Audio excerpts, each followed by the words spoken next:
Welcome to Mystery of the Soul. I'm your co-host Leo, a psychic medium, a Reiki master, an EFT tapping practitioner, and a shaman. I'm joined by my good friend Julia, a doctor of physical therapy, yoga instructor, and Reiki master. Our podcast explores the depth of the soul, the spiritual, and the supernatural.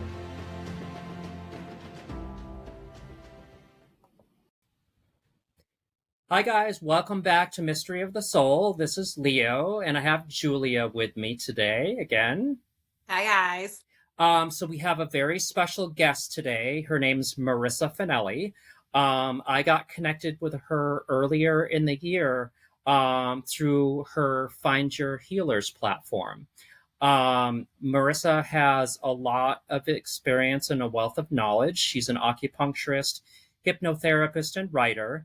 And I think I'm going to turn it over to you, Marisa, to introduce yourself and tell us a little bit about yourself. And you can take us in the direction where you want to start, okay? Okay. Well, first of all, thank you both for having me. I'm happy to be here today.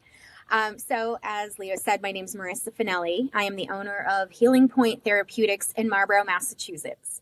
I started this trajectory of my career 15 years ago as a just straight up acupuncturist. And then within a year, as often happens with me, I was ready to change things up and to add things in. And so I thought that hypnosis would be an amazing modality to add into the acupuncture. So I became kind of known for that sort of blend of modalities. It's called hypnoacupuncture. It was covered in Boston Magazine, Boston Globe. And it's been amazing. And so I, throughout the course of my career, I've been intuitive since I was a kid. I would have precognitive dreams. I always knew when things were going to happen. I would get visions. I saw a lot of bizarre things. But I kept it very separate from my acupuncture career because in my mind, and it's funny because even 15 years makes a huge difference in the open-mindedness of society in different avenues of holistic work. Back in 2010, when I opened my practice, even acupuncture was still kind of woo. There were a lot of people who were looking at it as, oh, I've never done that because that's weird. That's one of those weird woo modalities. And I would rather see a doctor, I would rather do something normal. So I think back then I already was going into it with a little bit of that protective mechanism of how can I be super sciencey?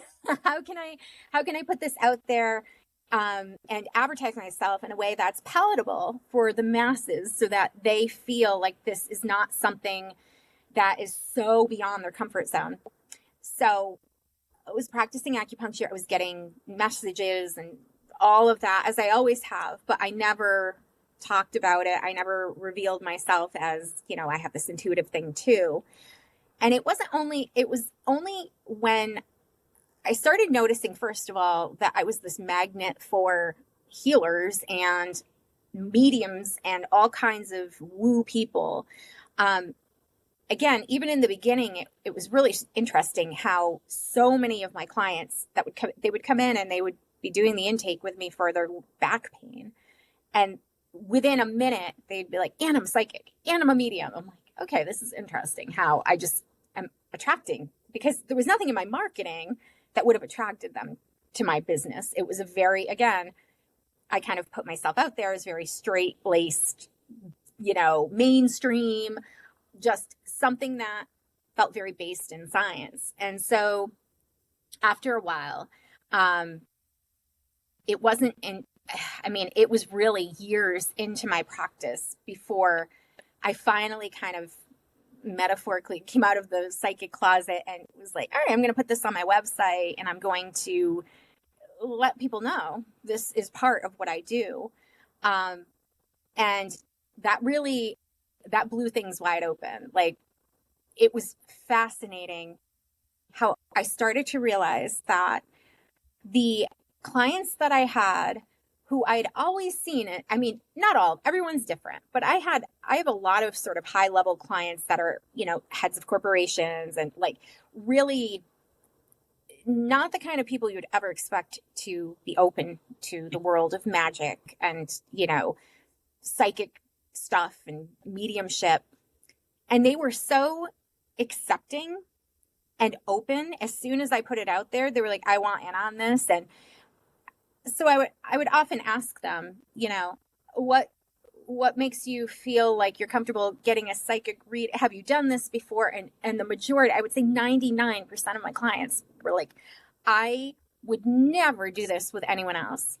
I've never done it before, but because you're normal, because you're so normal, I feel very comfortable. I know that you're honest. I know you're not a scammer.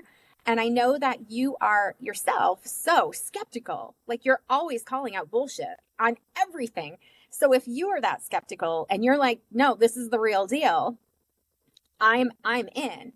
So a lot of it was not just my own, having people sign up with me, but it was also having people, getting them connected to my growing circle of healers. Even back before I started Find Your Healers, I had a lot of people in my community that I would work with, and then I would, talk them up. And people who were seeing me were so open to seeing these people because they knew, again, I am no bullshit. Like, I'm going to tell you the truth. If this sucks, I'm going to tell you it sucks. If it's like a scam, I'm going to tell you. And that kind of evolution led me into eventually creating Find Your Healers, which is my vetted psychic community that Leo is a part of. We love having him in there. And now, we have over 50 healers on the site. I have had thousands of healings and readings. And I absolutely love being in this world. But what I really love is kind of setting that standard for this world, because to be honest with you, there really aren't many standards when it comes to, working as a psychic, a healer, a medium. It's like, okay, if you're a doctor, you went to medical school, you have tests you have to take, for almost every profession, there's this level of having to prove yourself. I mean, even if you're working at a shoe store, you have to go in for an interview. And here in this world, there are so many people that are just like, oh, yesterday I read tarot cards for the first time. It was kind of fun. I'm going to go out there and start charging $300 a session because now I'm a tarot reader. Like I watched a YouTube video yesterday. And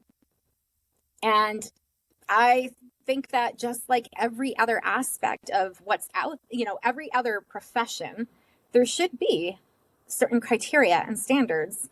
And this is real. It's not, it's more sort of ethereal. It's harder to gauge energy work than, okay, I went to the mechanic and my car is fixed. Therefore, they're a good mechanic, right?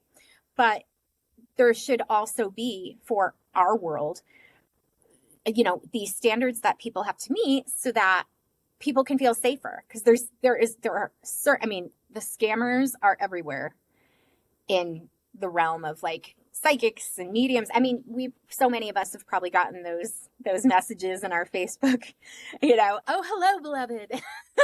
I see that you have a curse on you, but I can remove that. And it's like, oh my God, people really believe that this is the way it works.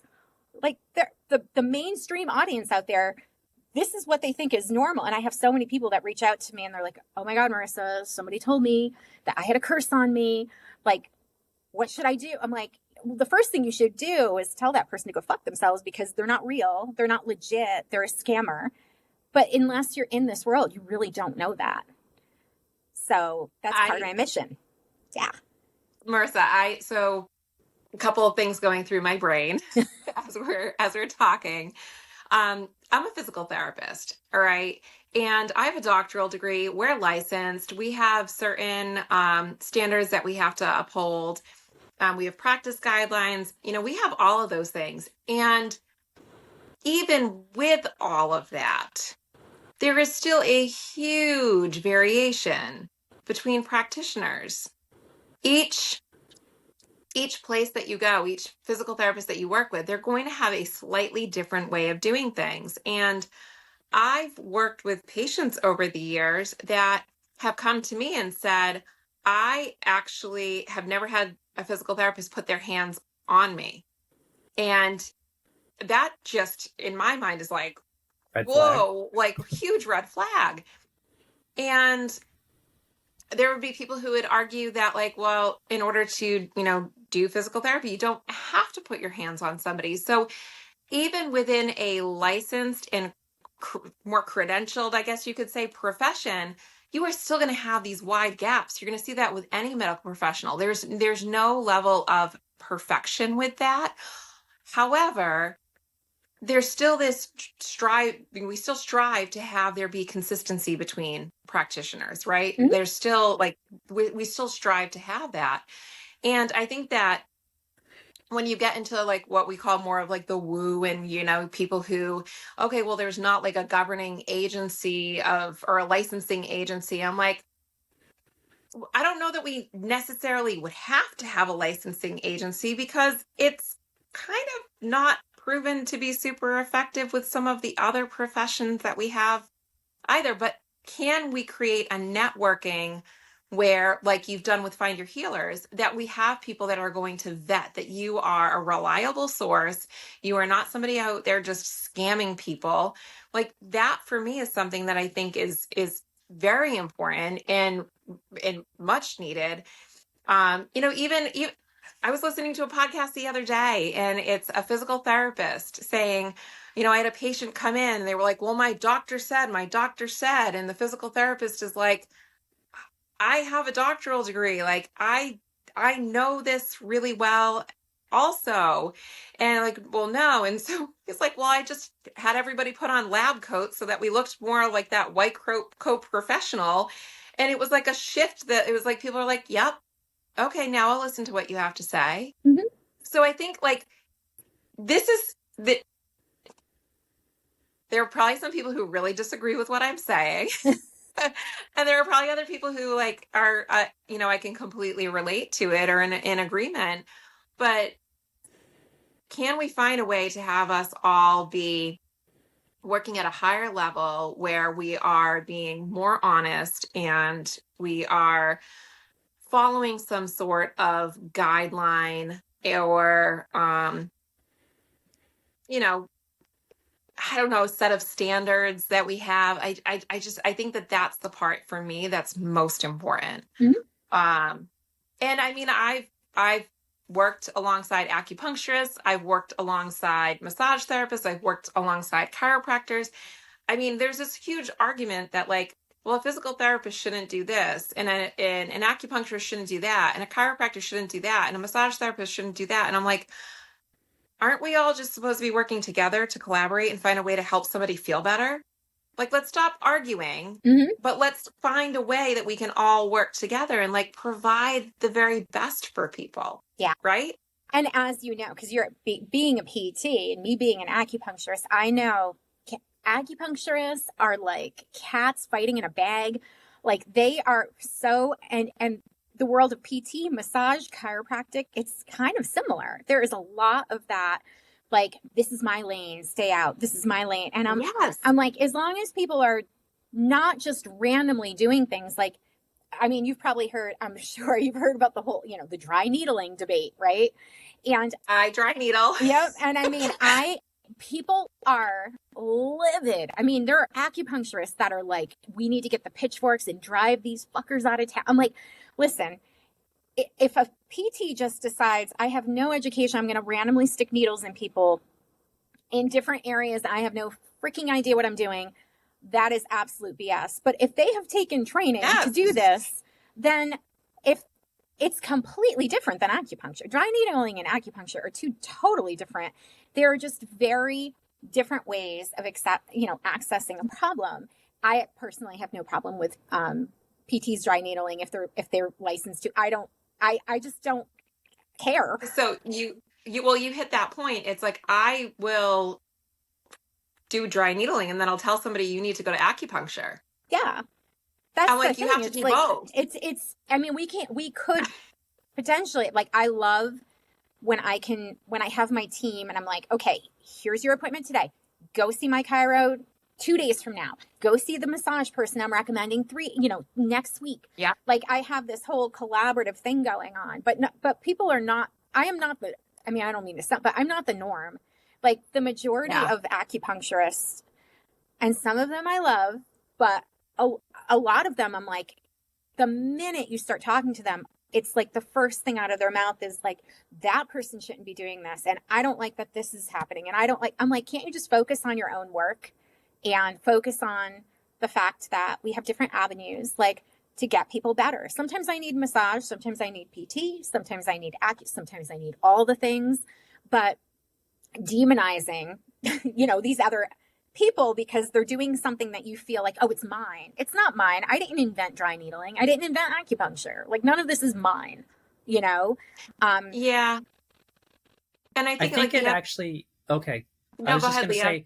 say, I just think a lot of the arguing and, wanting to, you know, get people out of people's way is just like a scarcity mentality that people have. Mm-hmm. And it's a fear based mentality of, oh, there's only so many people that I can obtain for clients, and I don't want you dipping in there in that lane Mm-hmm. kind of thing. I think the other Absolutely. part of it is like, why are we trying to put everything inside of a box? Right? Like we were, we're going to talk more about this as well, but you've got people who are drawn to you for different reasons, who, show up in your space, and it's like, oh, this is a coincidence. And it's like, well, no, I don't believe that it's a coincidence. Like, I think that things are just aligning in a way that, like, they're meant to. It's nothing is just like, oh, this was random. Like, yeah, it's not random. But I think the other part of it is that when we're constantly just putting things inside of a box, you're not open to what else is available for you. Mm-hmm. Right. Yep. And if you come out of the box, but then you're like, nope, I'm going to go back in, you may miss on some of the other, parts or pieces, or some of the information that we're going to gather. It's funny because, like, I'm a physical therapist, was my first, but then I became a yoga instructor, and people are like, oh, does that mean that you're now starting to, like, do things that are more like cult like or religious? And I'm like, it's because I'm doing yoga? Like, no. And they're like, well, is that going to change, like, how you're doing physical therapy? And I'm like, no. And, and then I became a Reiki master, and they're like, so, like, wait, what's happening here? And I'm like, I'm opening myself to all of the different things that are going to help me grow, but then also maybe help me provide different care for my patients, right? Yeah. Like, you were saying, like, you started off one way, and it's evolved into what it is now. And look at how much more you're able to touch people's lives Yeah. and have that impact. I mean, it's been like this sort of, it's interesting because, acupuncture it definitely hits on all levels. It's, as it's physical, mental, emotional, but most people think of Yeah. it as more of a physical modality. Most people perceive it as this, oh, my back hurts, maybe I'll try acupuncture, I have tennis elbow. Like, not as many people realize if they have anxiety, if they have, PTSD, if they have depression, like, all of these other things are really well managed with acupuncture as well. But of course, like, the hypnotherapy and then the intuitive readings is a whole different cup of tea. And it feels like, when I have these clients that have been coming to me for a while, and they've started because they were coming in pain, and now all of a sudden they're like, I am more open to the idea of getting a reading, and they get a reading. And I just feel like I've developed new ways of, like, elevating those sessions and giving people access to, okay, we worked on your healing on this level, but let's go into this Mhm. piece, because everyone's multidimensional. So I definitely, I love doing, I love having this sort of multidimensional practice. And I love, again, the referral piece is huge for me. Like, I am not good at everything, and I'm okay with that. And this really speaks to, where we were going. Like, if you're not good at something, refer out. If you don't know how to do something, you don't have to be the jack of all trades. And I see this so consistently in the world of like spirituality, where, I mean, it really does. It is kind of funny, and I make jokes about it because, like, I run this group called Holistic Entrepreneurs, which is a business group for spiritual people and, people in holistic professions. And it doesn't matter. I can say, you know what? I need someone for my client who has PTSD from being in a fire. And this person will be like, me. And then I'll post a few days later and I'll be like, my patient has diarrhea and I don't know how to, they're not handling their treatment well. So what else is out there? And that person's like, me. And I'm like, a few days later, like, I need my house painted and me. I'm like, this is like my pet peeve in the spiritual realm. It's like, please pick some sort of a lane.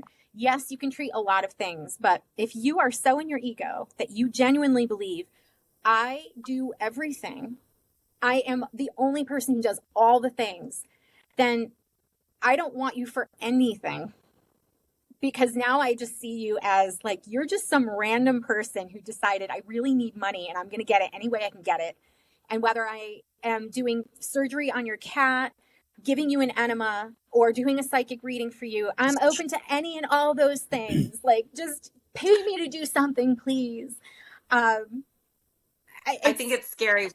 I think it can get scary when it's like, somebody is an expert in all of the things versus if they have like a couple areas of expertise. Like, okay, like you're it's kind of like if you're multitasking too much, you're never getting like some of the tasks done. Right. Like, there's always something that's going to be like left behind, and like that definitely can be alarming. Yeah. And it just, it takes away the trust factor. Because again, Yeah. like, when people come to see me, I probably send away as many patients as I see. Like, someone will call me with something that I don't treat and I won't see them. I will tell them, I don't know what the hell that is and I don't know how to treat it. So let me find someone for you. Yeah. To be honest with you, I get more. This is really interesting. I mean, I've been in business, as I said, 15 years. I have over 5,000 clients at this point. I get more referrals from the people I've never seen in my life than the people I've actually seen. I cannot tell you how many people have booked sessions and I'm like, how did you hear about me? And they're like, my friend recommended you.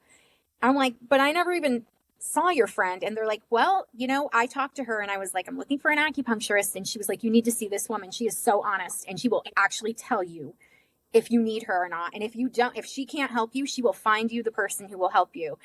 I hear this over and over, and I take a lot of pride in that because, you know what? We've gone through COVID. We've gone through, the economy is all over the place now. And it is really hard sometimes to stay in integrity and to not be tempted to say, oh, God, I really need to pay my mortgage. Like, I want to take this client on, even though I have no fucking idea how to treat them. But I don't do that. And it does. Again, it is sometimes challenging to be in that space of like, I wish I could take this client. But then I'm like, but then I can't sleep. And then now I have to look at myself as somebody who's just taking clients for money, not because I can help them. And that, to me, I'll drop the money any day. So I'd rather have my integrity than my cash. I think people develop the affinity for somebody who is willing to help them and help direct them in a way. It's if I have somebody come in and I'm like, I really think that, X, Y, and Z could help. I really think you need to try that instead. A lot of times people want to continue the relationship because they know that you are in their corner. Mm-hmm. Like, you're there to help them. That automatically makes you like their person because, like you said, they're like, this person is going to be honest.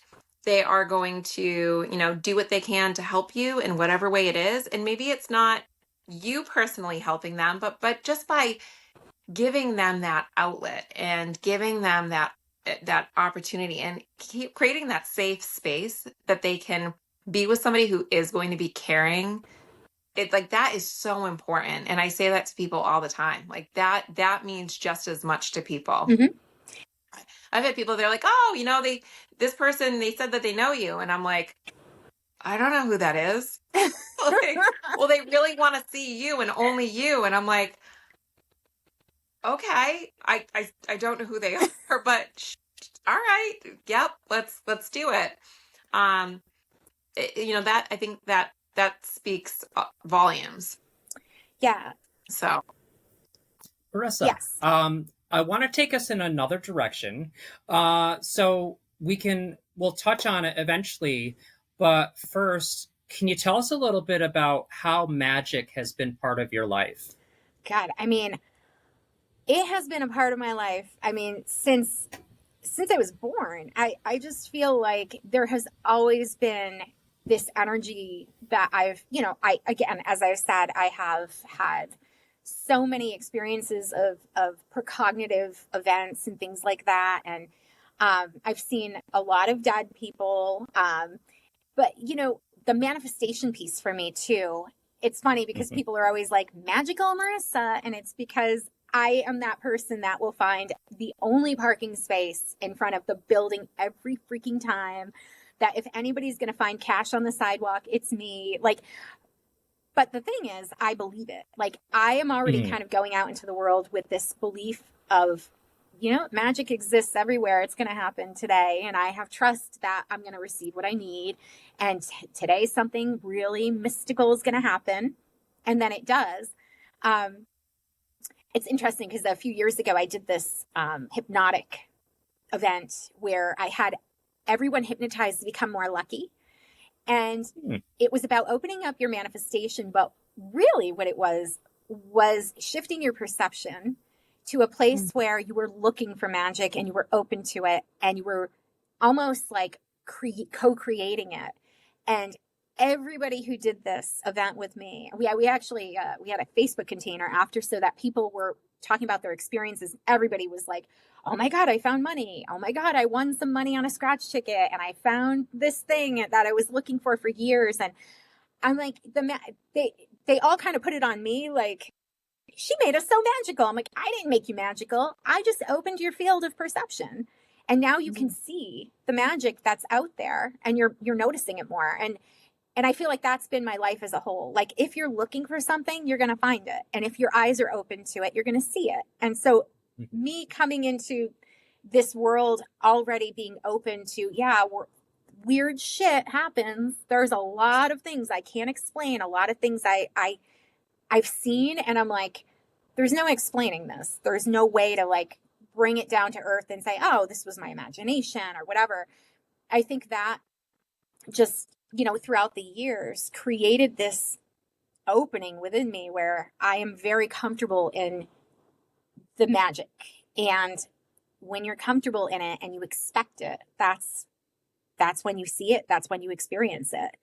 Um, I mean, some of the things that I've seen, I haven't loved to see. I've definitely had some negative experiences where I was very fearful. And, as I said, I've seen a number of spirits and ghosts and things like that. I had an office years ago that had some kind of, I know it sounds crazy, but it had some sort of like demonic possession. And it was horrible. And if before I had gone into that space, I would have thought anybody who was telling me the story of what was going on every day, I would have been like, this person needs meds. Like they are definitely not all like they are seeing things that are not actually here and they need to be like they need to talk to someone, which is totally fine. I mean, I was actually like, I need to see a therapist because I am seeing so many things that are not, I know they're not here. So I need to see someone. And then my mom, my mom was like, if people are hallucinating, though, they don't know they're hallucinating. I don't know if that's accurate or not, actually, but she kind of reframed it for me. And she was like, if you feel it, if you are genuinely having a hallucination and you're seeing something, I think you would be convinced that you wouldn't even be asking the question. You would just say, it's real. If you are questioning it and you're questioning reality, then I don't think it's your brain telling you something that is not there. I think there is something there. And I was like, maybe you're right. Like maybe. And so then I started to rally all of these people to help me to clear whatever it was out of my office. That actually was one of the biggest things that sent me on this trajectory of, building the community of healers and all of that, because I started engaging in so many different types of sessions to clear out whatever the hell was in my office.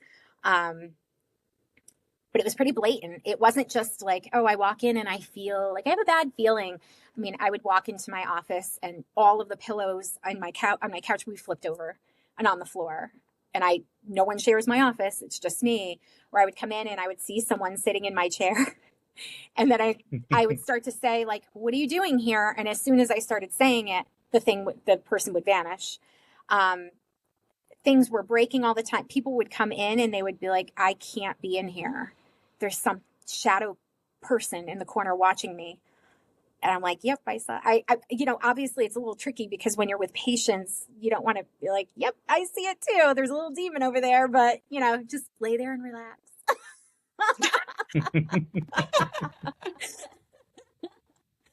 That might be a little tough to get somebody to buy into. But it was the whole experience was fascinating because first of all, it introduced me and opened me up so much to all of these different types of healing modalities that I had never even heard of before. And the majority of them were really, I feel like the majority of the most powerful healing modalities, they all at their core, it's all about empowering the person who's experiencing it and allowing them to be in a space of control and power rather than abject terror, which is where I was. I was so afraid. Every day I would go into my office and I would think, what am I going to see today? What's going to happen to me today? And having people come in and tell me, you're not imagining this, but you are making it worse. You're making it way worse because the more you focus on it and the more fear you're putting into it, the more power you're giving it and the more you're you're making it bigger and bigger and it's more and more powerful. And so, I love that I now have this group of talented people who I can just go on Find Your Healers and say, hey, my client has a ghost. Can you get rid of it? And there are people that or like they've all been vetted. Yes, they can. Or I need someone to get rid of a demon, or I need someone, I have all these people that 20 years ago, I would have been like, this is absolutely insane. I don't know. Who is out there who does this kind of work? There are tons of people out there. But you would be shocked at the amount of clients I have who do have a ghost, who are like, there's something haunting my house and it's pulling on my kid's leg at night, but I don't know. There's nothing to do because I'm like, oh, there's plenty to do. I have someone who can unhaunt your house. They're shocked. They don't realize. I'm like, yeah, there are people that can pull spirits out of you, that can change the entire energy of the space that there are so many talents out there that can do all these things that nobody has ever heard of. And so I think about myself and how I was lucky enough to kind of be sort of in this world and had enough people to kind of guide me when I was going through that, whatever it was, haunting, possession thing. And I think to myself, how many people out there are living with these terrible things happening in their homes? And they're just like, well, what are you going to do? I have a little demon that's watching me shower, but what do I do about it? Who's going to come to my house and take the demon away? Yes, there is a person that will take that demon away for you. But you would never know if we didn't have more of this educational aspect of there are people. You can look for them. You can look for specific things that you're dealing with in the spiritual realm, and there are people that can help you. Yeah. Marissa, I want to back up for just a minute. What was kind of one of your earliest memories or like an aha moment where you were like, okay, this isn't just like a chance thing? Like you said, you had that group that came in and you did the hypnosis and, opening up and just kind of experience things in a different way. And like, they felt like, oh, I'm all of a sudden like more lucky.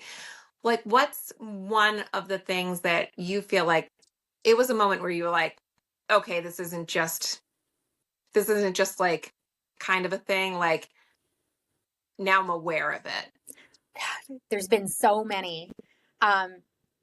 This is actually a really weird story, Bring it. and I've never really.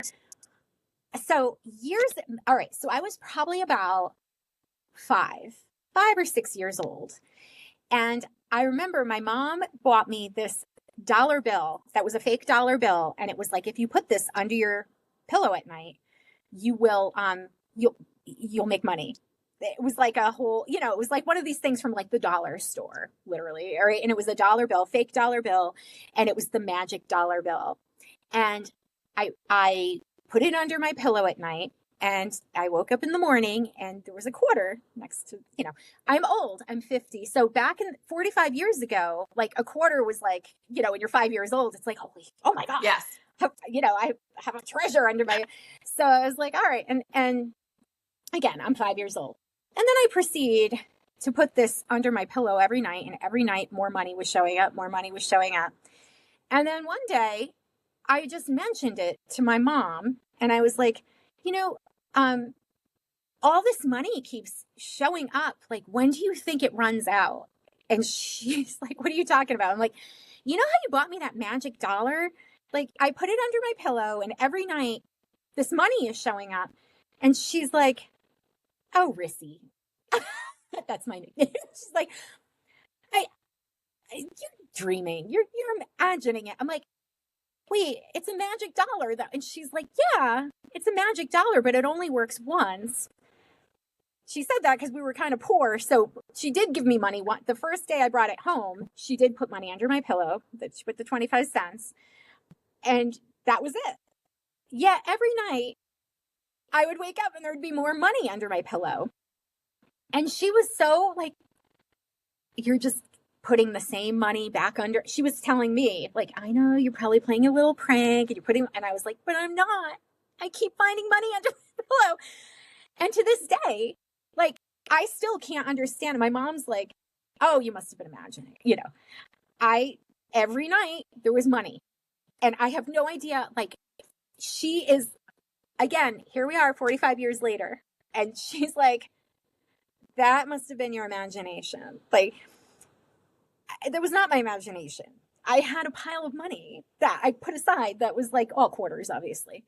So that was one of the earliest things that I can remember. And then another thing that happened that freaked me the hell out was, do you remember those little troll dolls? I don't know if with the hair. Yes, the trolls with the hair. They're like the plastic troll doll. I think we but still they have one the at my hair. house. Yes. Yeah. We still have one. Those things. I think that yeah. And those things, I am so afraid. They freak me out now because I had so when I was little, I was probably a little bit older, maybe like 7 or 8. My mom got me one of those troll dolls from one of the machines at the stores. You know how they used to have the machines that you. So I have this troll doll, and I remember we got it at like Bradley's, and as I got it and I put it in my hand, and as we were leaving Bradley's, we got into a minor car accident, and my mom was like freaking out because she had kids in the car, all that, but we were all okay. And then we went home, and I think my dad came home, and he was like, "Oh, I got laid off," and I was like, wow, all these bad things are happening today. And I looked at the troll, and I just had this, I was like, I feel like this thing is bad luck. And my mom kind of reinforced that and was like, she was like, no, but it is weird. We got that thing, and now all of a sudden all these weird bad things are happening. So I started to get really anxious about this troll thing. And so I decided to get rid of it. And every freaking time I threw it away, it would show up in my it just kept showing up. And I was like, Mom, why are you putting this troll in my room? I don't want it anymore. And she's like, I'm not. I don't know what you're talking about. So again, this is like looking through the lens of 45 or 40, whatever, 40 years earlier.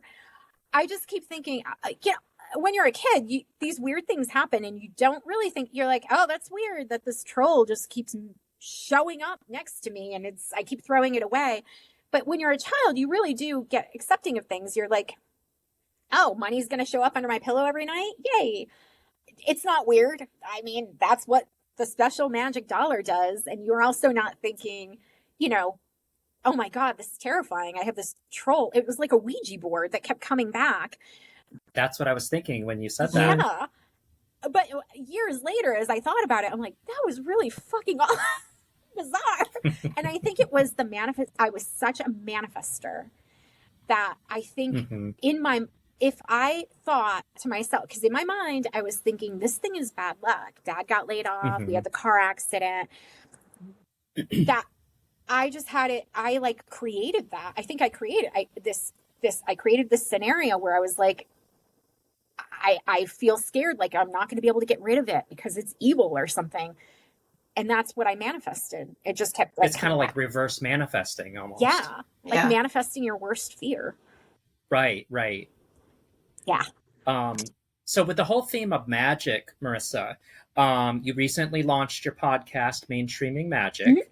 Tell us a little bit about that and the concept behind it. So this podcast has been a long time in the making. It started out as we've talked about for the last, 30 minutes or so, my goal of bringing magic into the mainstream where people don't have to feel like this is so separate from me. If I need someone to unhaunt my house, this isn't weird. These things happen. And there are actual tools out there that can help me. But what ended up happening was I had this idea going through the back of my mind for years. And I finally was like, I'm just going to bite the bullet and create this podcast. So I signed up for this Mind Body FM. They help you to set up the background of the podcast. So you just show up and they do all the editing and all of that. And in that week that I contacted them, 3 or 4 people reached out to me and they're like, I want you to be a co-host on my podcast. And for each opportunity, I was like, oh, okay, maybe. Wow, this is a sign that I should be doing this. So talk about an actual fucking sign. This is all in the same span of like 5 days. I get all these requests the same time I sign up with Mind Body. And then I hear from a friend of mine who I have literally not seen in person since 2014. And she is someone I waited tables with 20 years ago. We've always been friends, but it was the kind of friendship where, you catch up on Facebook, but you don't see each other often at all. You might not talk for 2 years, but then you talk and it's like things have never changed, She messages me. Now, again, I have not spoken with her in 10 years. She messages me at 3:47 in the morning, which is my lucky number. And I wake up to this text message and she's like, Marisa, I had this incredible idea, but you're going to think I'm absolutely insane out of my mind. She's like, for the last 20 years, we went in such different trajectories. You did all your magical stuff and your acupuncture, all that. I obviously became a housewife, stay-at-home mom, had 3 kids. I'm living the total mom life. And I just had this revelation over the last month. And I'm like, I'm ready for something so much bigger. I don't know what it is, but I would love to do a podcast with you around having this. What do you do when you are in the normal world and all your friends are your mom friends? You're the stereotypical mom friends and nobody is in this world. And you want other options that most people would think are completely out there and bizarre. Because I had my own experience with an angel reader that changed the entire trajectory of my belief system, my life, my marriage, everything.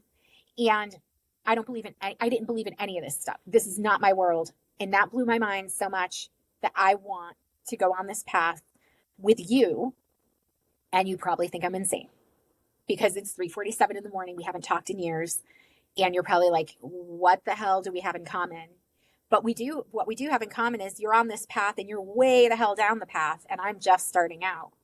So what we ended up creating was Mainstreaming Magic, which is a podcast where Emma, who is my co-host, she comes on and she experiences in real time, like with somebody who's doing a live session with her, all of these different modalities that are completely unique to her. And then she waits a little bit to integrate and see what happens, because you never see the long term, right? Like people will have a session of Reiki and they're like, yeah, right after it felt really relaxing, but you're not tapping into it a week later to ask them what happened over the course of the week since that Reiki session. And I think that's really important because people don't realize that things take time to integrate, and they also don't piece the connections together. Like they will have a session and 3 weeks later they'll be like, oh my God, everything feels so different. But I had nothing to do with the session, because like I had the session 3 weeks ago and today my life looks really different. So this is about mainstreaming magic. It's about taking these modalities that seem so esoteric and out there and bringing them into the mainstream so that anybody who is not in this world can have an understanding of it from this more grounded, earthly, everyday perspective. But it's also about showing people the trajectory of healing in a very realistic way and allowing them to see that, you know, if you have a Reiki session with somebody amazing, you might not leave the session and think that it's life-changing for you, but a month later you might. But first you have to realize that you have to piece it together and realize that actually took time to integrate. But once it did, look what I got out of it. And it's, I mean, honestly, it's been an amazing experience doing this with her. And at first, I think that the people I was like doing the podcast with, they were kind of like, wait, that's kind of weird. Like you have a co-host that's doing that part. Like, shouldn't this be more about you just because you're the one that knows all this? And I was like, hell no, because I want to see things through the lens of someone. I want to see it through virgin eyes. And she allows me to do that. I've done so many things that I'm kind of jaded. Like I mean, I know that sounds weird, but you know, if somebody comes to me and they're like, I can go into someone's body and speak to their dead ancestors. Like this is a Monday for me. This is not that. This is just, I do so many things with these people that I'm kind of like, nah, same shit, different day. Right. But seeing it through her eyes is the most amazing thing. Like when she has a session and she's just like afterwards too, like, Marissa, do you know what I felt? Oh my God. Do you know that person, I saw pink and that person told me during the session it was the heart chakra, but I saw the pink. And I'm like, I see, this is not exciting to me, but it is because I'm seeing it through her. It's like having a little kid being like, oh my God, this is amazing. And I'm like, it is amazing. I forget how much cool shit is out there until you see it through somebody being so excited and getting so much out of it. So it has been such an amazing experience doing this podcast with her. And I'm like, this was divinely inspired for sure. Like spirit is up there and he's like, you guys need to get it together and create something like this. And Leo's going to be on it very soon, actually. Very soon. Yeah, I was going to say, I think the other part of it is that what it does is for people who might feel a little uncomfortable or maybe aren't quite to the point where they're open enough, like those of us who have experienced a lot of different things.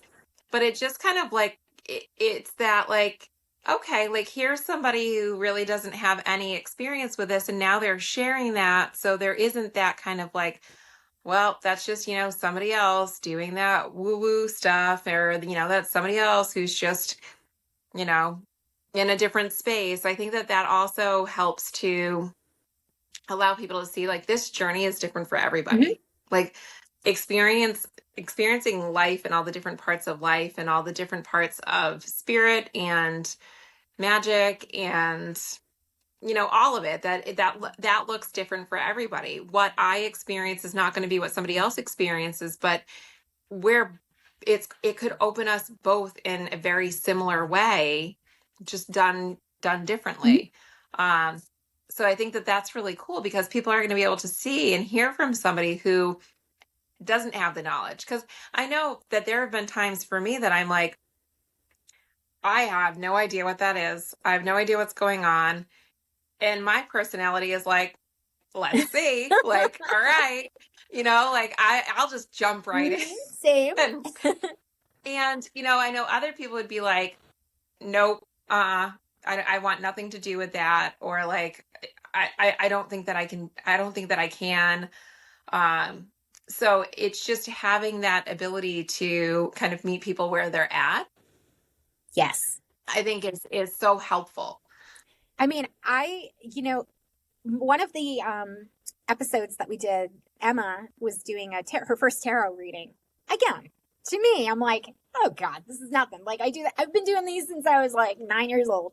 She has never done one. So we kind of interviewed, the way these, the podcast interviews goes, like we kind of, in the beginning, we'll often talk about like, what are your expectations and what do you think is going to happen? And she was freaking terrified. Like she was so anxious about it. I'm like, what are you so nervous about? And she's like, I don't know. I just feel like this is so witchy and it's like weird energy. And I don't know. And I don't want to hear that I'm going to die or that my kids are going to die. I'm like, oh, Jesus. Like, this is not how actual tarot readers work. So she was talking about it, though, on the show and saying, this is what I'm afraid of. And then she had a reading with Patty, who is a member of Find Your Healers, who's amazing. And Patty walked her through all of it. And she, at the end of it, she was like, this was nothing like what I expected. I was so scared. And then after the show, about a week later, she messaged me and she was like, every freaking thing she said came true this week, Marissa. I need to do a reflective piece and let people know. And so that's what we do. We'll add that to the show and say, okay, here's the end of the show, but here's her reflection a week later. Yeah. So I'm listening to I'm putting this podcast out there, and one of my clients was messaging me through Facebook, and he's like, I love the idea of your podcast, and I've listened to one of them, but I'm not going to listen to the tarot one because oh hell no. And I was like, are you serious? Why? He's like, that's so scary to me. I hate the idea of like, it feels like demonic. It feels evil, but I'll listen to your other ones. And I was like, just please listen to that one. And it really, because it was like, this is exactly what her thoughts were too, And once he listened to it, he was like, oh, okay, I have a completely different perspective now. That was not what I was expecting. And I'm like, that's the whole point. It's like, if you're coming into this with that perspective of, I'm terrified, it's not part of my world, it's so different. We want to bring you to a place where it's like, it doesn't matter how you feel about it. By the time the show is done, you're going to understand it. It might not be for you. You might not want to engage in it, but you're not going to feel like it's something that is so outside of your comfort zone that you would never consider it and you're afraid of it. You're going to feel like, well, maybe it's not for me, but I totally get it. Maybe it's for somebody else. Or maybe you will decide, oh, that's cool. Maybe I need a session because it's not the, dark, scary thing that I had envisioned after watching that freaking what was it, The Craft or whatever. The Craft. I literally was thinking The Craft. Like I was like, and then you learn that there's like the good witch, and like she does all the good things because she recognizes the bad. Like, so that, and I've said this to Leo before. Like even for myself, like I definitely have, I guess you would say, like abilities, or there's something there that I still like dance that fine line of like I don't really want to go there because I don't want to open too much because there's this nervousness of like what's that next step going to be like, and like am I going to be flooded with information, and then like what am I going to do with it, and like there's that like that anxiety that can surround it. But even like for people who are like, well, oh gosh, there's this like evil darkness, like what would you, in both of you, like, what would you guys say? Like, I think people think like, okay, if I start dabbling in that, there's going to be this like dark, evil cloud that's going to come over me as a part of that process. And I think that like I've heard a variety of different things. Like I've heard people say like, no, I just like it opened me up in a different way. There isn't always this like you're going to see a demon sitting in a corner. But for for people who have that kind of nervousness because of the unknown aspect of things, like what would you guys say in response to, and it could even be my own, like, I don't know if I want to open too much, like I don't know if I'm ready for it, but I'm also kind of ready for it. Like what would you guys say to people like that, like people like me? Do you want to take that, Marissa, or do you want me to? Sure. I mean, I can. So, I mean, I have something I was going to say oh, about it. yes. Yeah. Yeah. So what I was going to say about that is just kind of in referencing like your earlier story with the office, and eventually when you started working with practitioners that were telling you you're making it worse, right? But like a lot of the lower vibration energies that are out there, they use fear as a tactic, right? And they use that to kind of feed off of us. But if we can realize the tactic of the fear induced anxiety that it provokes is actually their way of kind of creating a buffet for themselves. If we realize that that's a distraction, we can kind of, if we can be, instead of fearful and get more curious about it, we can actually take the food and the fuel away from it and eventually starve it. And we can empower ourselves and take control back and get rid of it. Mm-hmm. I'm 100% in agreement. I mean, it really is about being empowered and understanding that when you put that fear factor, you're draining your own power and you're feeding whatever it is with that source of the fear is a huge source of power for them. And I actually have a question for Leo, because I've thought about this, and sometimes like there are a lot of protective mechanisms that people teach, that people engage in this world, right? People, most readers will ground, protect, have crystals around, do these things to protect. And I am often curious around, like, is that protective mechanism, is that protection even necessary? Or is it just empowering us to believe that I am protected and therefore I don't feel scared and therefore I'm not feeding that shit? So what I would say to that is two things. It's kind of like if you got dropped into the ocean, right? And you're trying to tread water, we might want a life preserver, right? Because we might get tired and our vibration might lower enough where maybe we can't sustain the energy to kind of fend off whatever's out in the ocean. But whether it's crystals, energetic protection that we're using, rituals of protection, different things like that, the common denominator with all of it is really our belief system in it. Yes. So we have to believe in what we're putting out there. And that is how it works. It's like that movie, the Stephen King vampire movie. Was it Salem's Lot?